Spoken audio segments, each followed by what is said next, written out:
નમસ્કાર, મારું નામ એડવોકેટ અપૂર્વ યોગેશ કુમાર પટેલ.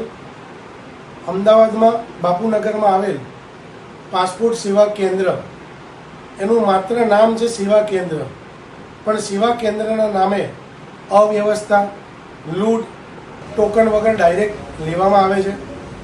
આજે મારી એપોઇન્ટમેન્ટ હતી, માત્ર ને માત્ર કોઈ પણ અવ્યવસ્થા, પાસપોર્ટની ફી વધારવામાં આવી હોય અને અવ્યવસ્થા જાણે સર્જાઈ હોય, એ નંબરના કાઉન્ટર ઉપર 20 જણા છે, 20 જણા કામ કરે છે. એના પછી આવે બી નંબરનું કાઉન્ટર, તો બી નંબરના કાઉન્ટર ઉપર માત્ર 5 લોકો છે અને સી નંબરનું કાઉન્ટર માત્ર ને માત્ર 3 લોકો છે. બધા બાકડા ઉપર બેઠા છે, અમુક લોકો ઊભા છે, એટલા લોકો ઊભા છે. તો આવી અવ્યવસ્થા શું કરવા સર્જાઈ છે? ત્યાં પાસપોર્ટમાં એવા જ લોકોને બોલાવવામાં આવે છે જેની એપોઇન્ટમેન્ટ હોય. એપોઇન્ટમેન્ટનો મતલબ શું કે એ સમયે એ ટાઈમે પહોંચી જવું. જો એપોઇન્ટમેન્ટ જ આપવામાં આવે છે તો આટલી બધી અવ્યવસ્થા સર્જાવાનું કારણ શું છે?